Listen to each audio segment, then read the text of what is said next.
सभी दोस्तों को मेरा सलाम पहुंचे। मैं हूं वाहिद नसीम और आज मैं अंतर्राष्ट्रीय कुछ खबरें लेकर आपके सामने हाजिर हूं।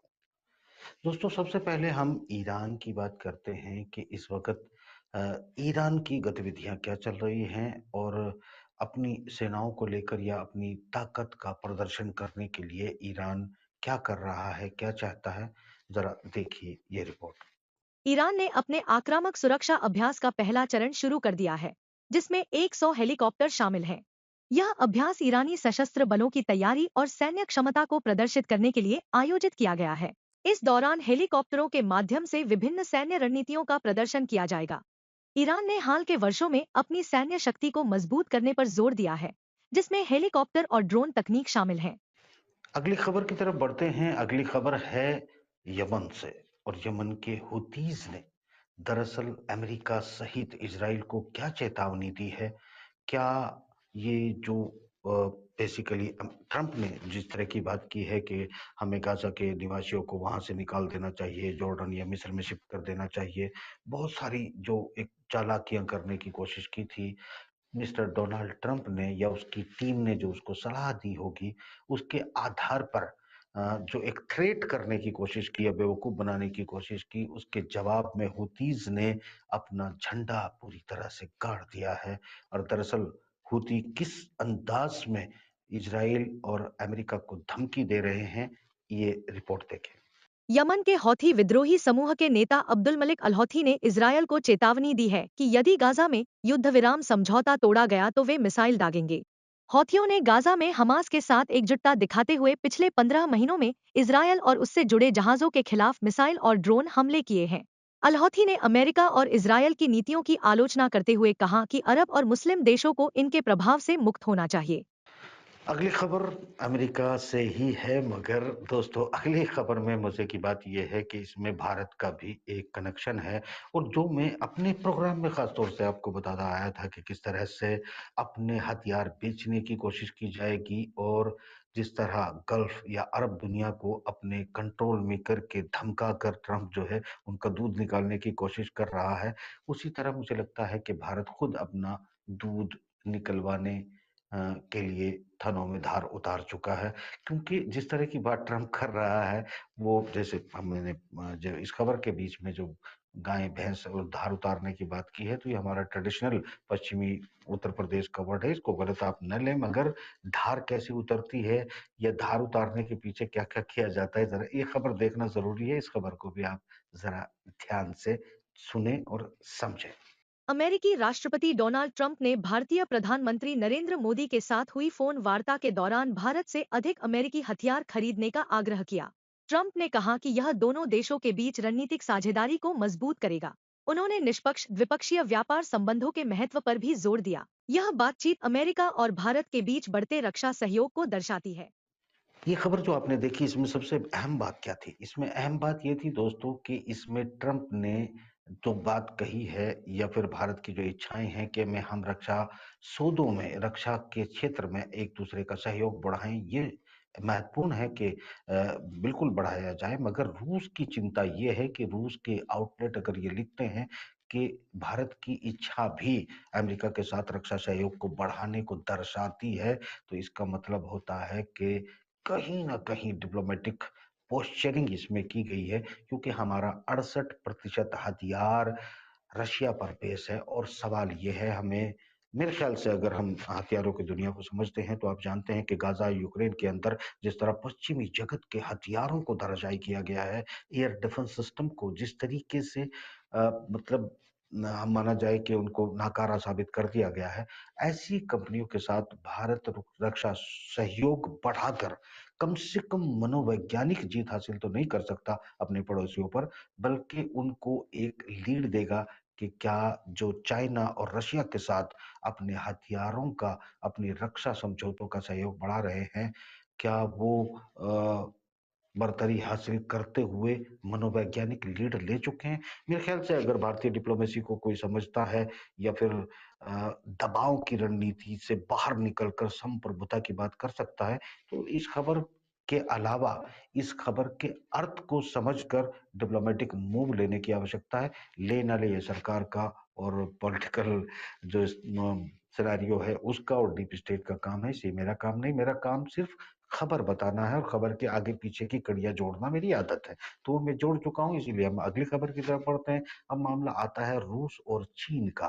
दोस्तों, रूस और चीन की अगर हम बात करते हैं तो वो एक अपने सांस्कृतिक प्रोग्राम शुरू कर चुके हैं। इसमें बड़ी उत्साह से इनके उमंग, तरंग और ये बेसिकली कल्चरल एक्टिविटी जो होती थी कभी भारत और रशिया की हुआ करती थी, मगर इतनी जोर-शोर से, क्योंकि मैंने खुद देखा है कि रशियंस को भारतीय कल्चर से बड़ा प्रेम था, भारत को एक अपने नज़दीक और अपने कल्चरल भाई की तरह देखता था।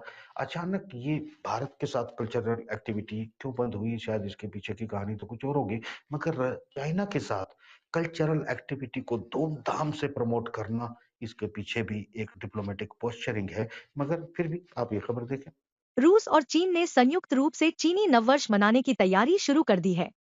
मॉस्को में 28 जनवरी से 9 फरवरी तक चीनी नववर्ष के उत्सव के लिए बड़े पैमाने पर समारोह आयोजित किए जाएंगे, जिसमें परेड, मास्टर कक्षाएं और चाय समारोह शामिल होंगे। यह कार्यक्रम रूस और चीन के बीच बढ़ते सांस्कृतिक और राजनीतिक सहयोग को दर्शाता है। दोनों देशों ने 2024 से 2025 को रूसी चीनी संस्कृतियों के वर्ष के रूप में चिह्नित किया है। दोस्तों, अगली खबर हम आपको आर्थिक जगत से देने की कोशिश करते हैं। ये जो आर्थिक जगत की खबर है, इसमें थोड़ी-सी जो मज़े की बात है, वो भी मैं आपको बताता चलूँगा, उसके बाद आपको बताऊँगा कि असल माजरा क्या है। तो थोड़ी-सी मज़े की बात आप ये सुनें कि जो अमेरिकी सीनेट ने एक स्कॉट बेसनेट बेसेनेट उसका नाम है। बेसिकली इसको ट्रेजरी की जो चीफ है वो नियुक्त किया है। ये ट्रेजरी की ट्रेजेडी क्या है? असल में मैं इस पे बात करना चाहता हूँ। तो ट्रेजरी की ट्रेजेडी ये है कि अमेरिकी ट्रेजरी स्ट्रगल कर रही है। चाइना ने बहुत सारा डॉलर स्टोर किया है और ये जो ब्रिक्स की मुद्रा की बात है या फिर जो साउथ ग्लोबल की अपनी लोकल करेंसी में काम करने की रणनीति है, चाइना की जो एक स्ट्रैटेजी और रशिया की स्ट्रैटेजी है कि डॉलर को धराशायी किया जाए और दुनिया की रिजर्व करेंसी के रूप में कम से कम डॉलर का स्थान हो, बाकी दूसरी मुद्राएं इसकी जगह ले लें। ये दोस्तों, जिस दिन ट्रेजरी को अमेरिका की चाइना धराशायी करना चाहेगा, यकीन मानिए कर देगा, मगर चूंकि ये बड़ी रणनीति कूटनीति के साथ चलने वाले लोग हैं, पेशेंस है, धैर्य है, बहुत आसानी से ये संयम खोते नहीं हैं अमेरिकन या कुछ अनाड़ी हैं, और प्रधानमंत्री भी हैं अनाड़ी किस्म के, उनकी तरह संयम नहीं खोते हैं और बड़े संयम से काम लेते हैं। तो कुल मिलाकर फिर भी जो अमेरिका ने नया मूव किया है, हालांकि ये बेअसर होगा, मैं पहले ही बता रहा हूं आपको, फिर भी खबर देखें। अमेरिकी सीनेट ने स्कॉट बेसेंट को ट्रेजरी सचिव के रूप में मंजूरी दे दी है। बेसेंट ने रूस के खिलाफ प्रतिबंधों को कड़ा करने और अमेरिकी डॉलर को विश्व की आरक्षित मुद्रा बनाए रखने की वकालत की है। उनकी नियुक्ति अमेरिकी आर्थिक नीतियों में मजबूती लाने की दिशा में एक महत्वपूर्ण कदम मानी जा रही है। अगली खबर भी अब रशिया और अमेरिका को लेकर है, मगर रशिया और अमेरिका के ये जो हम सरकारी यानी प्रेसिडेंट टू प्रेसिडेंट बातचीत देखते हैं या डिप्लोमेट टू डिप्लोमेट बातचीत देखते हैं, ये इससे थोड़ी सी अलग हटकर खबर है। जो खबर दे रहे हैं मिस्टर अलेक्जेंडर दुगिन।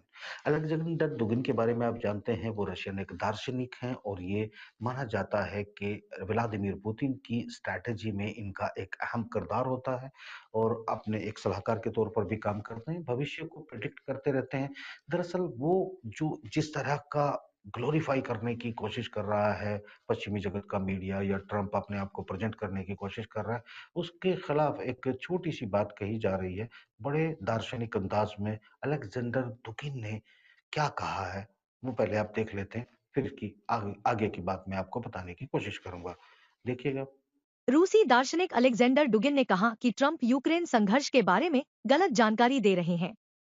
डुगिन के अनुसार ट्रंप की शांति समझौता करने की इच्छा है, लेकिन वह यह समझने में विफल हैं कि यूक्रेन रूस के लिए अस्तित्वगत खतरा क्यों बन रहा है।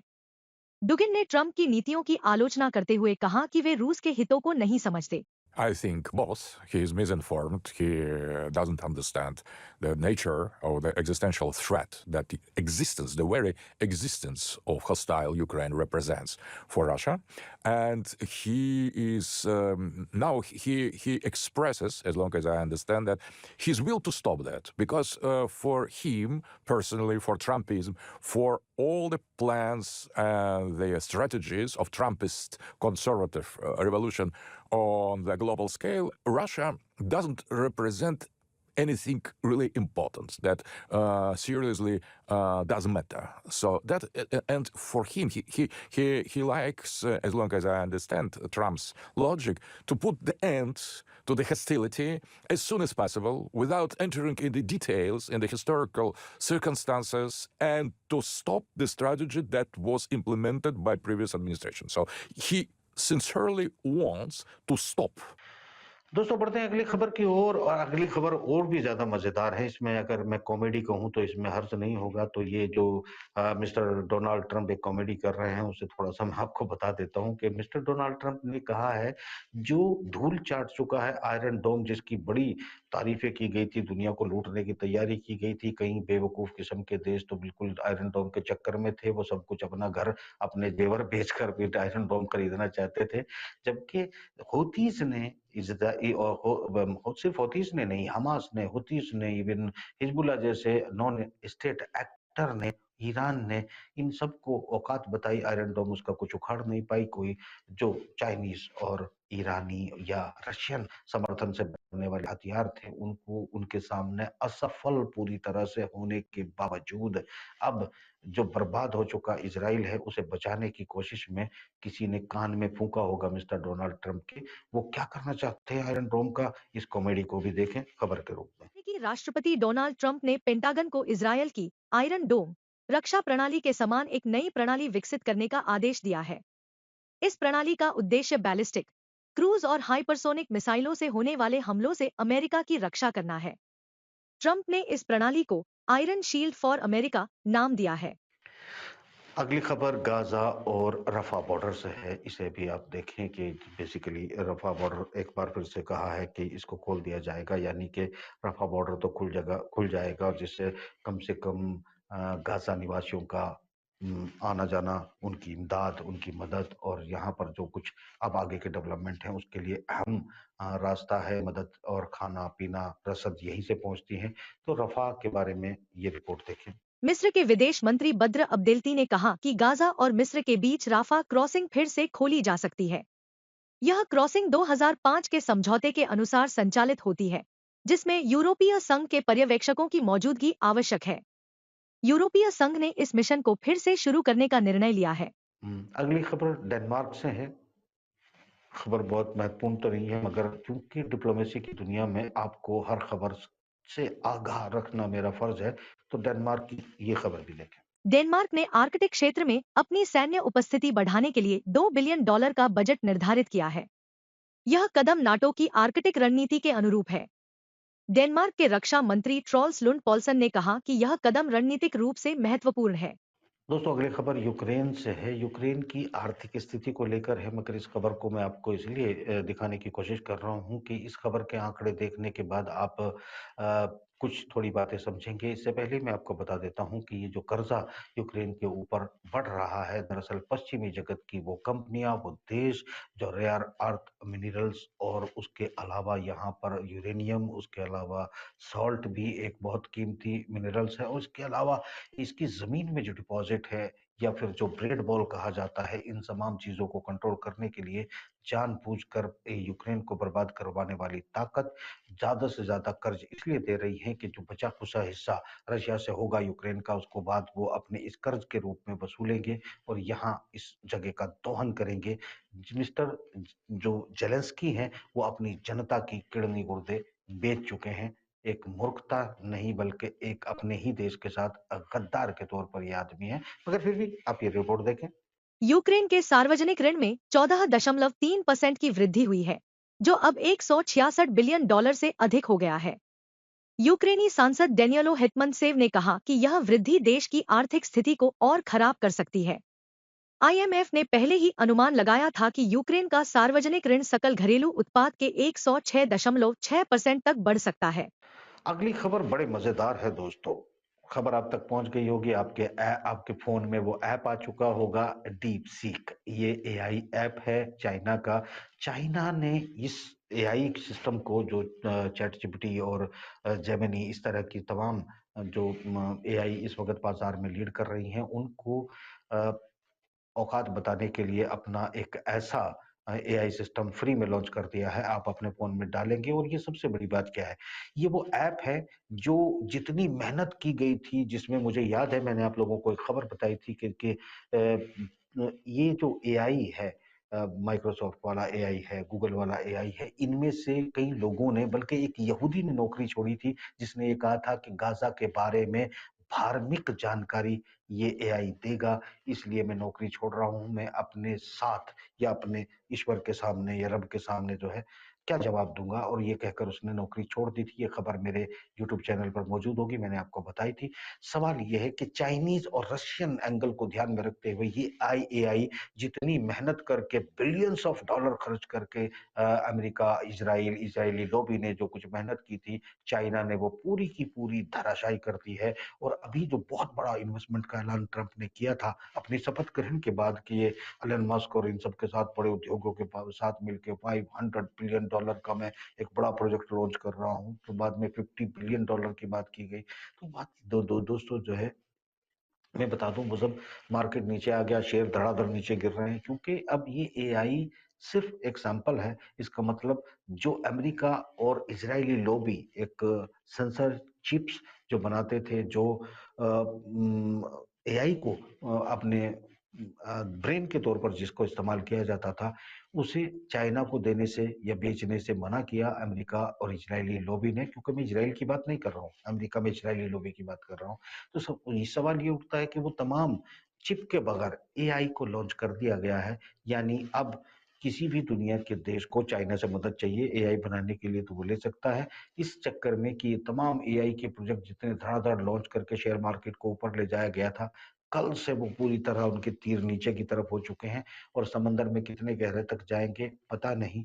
कुल मिलाकर जो अमेरिकी और इजरायली लॉबी की टेक्निकल दादागिरी थी, उस पर आखिरी चोट मारकर समाप्त कर दिया गया है। ये खबर देखें। अमेरिकी राष्ट्रपति डोनाल्ड ट्रंप ने चीनी एआई मॉडल डीपसीक को एक चेतावनी बताया।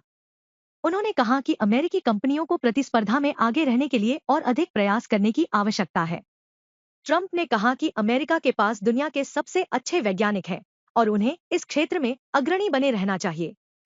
The release of DeepSeek AI from a Chinese company should be a wake-up call for our industries that we need to be laser focused on competing to win, because we have the greatest scientists in the world. Even Chinese leadership told me that. They said you have the most brilliant scientists in the world in Seattle and various places, but Silicon Valley, they said, there's nobody like those people. This is very unusual when you hear a DeepSeek, when you hear somebody come up with something. We always have the ideas. We're always first. So I would say that's a positive. That could be very much a positive development. So instead of spending billions and billions, you'll spend less and you'll come up with hopefully the same. एक छोटी सी खबर आप ये भी देख सकते हैं कि अमेरिका का जो न्याय विभाग है वो किस तरह एक्टिव है। ये खबर ही देख लें। अमेरिकी न्याय विभाग ने 6 जनवरी के मामले में काम कर रहे कई वकीलों को बर्खास्त कर दिया है। कार्यवाहक अटॉर्नी जनरल जेम्स मैकहेनरी ने कहा कि उन्हें इन वकीलों पर भरोसा नहीं है। यह कदम ट्रंप प्रशासन की नीतियों को लागू करने की दिशा में उठाया गया है। दोस्तों, आज मैंने एक नए एक्सपेरिमेंट के साथ आपके साथ जो है एक इस बुलेटिन को बनाया है। अगर आपको पसंद आएगा तो मैं निश्चित रूप से इस बुलेटिन की इसी अंदाज में आगे बढ़ाने की कोशिश करूंगा। फिलहाल मुझे इजाजत दें और 4 टीवी देखते रहें। खुदा हाफिज।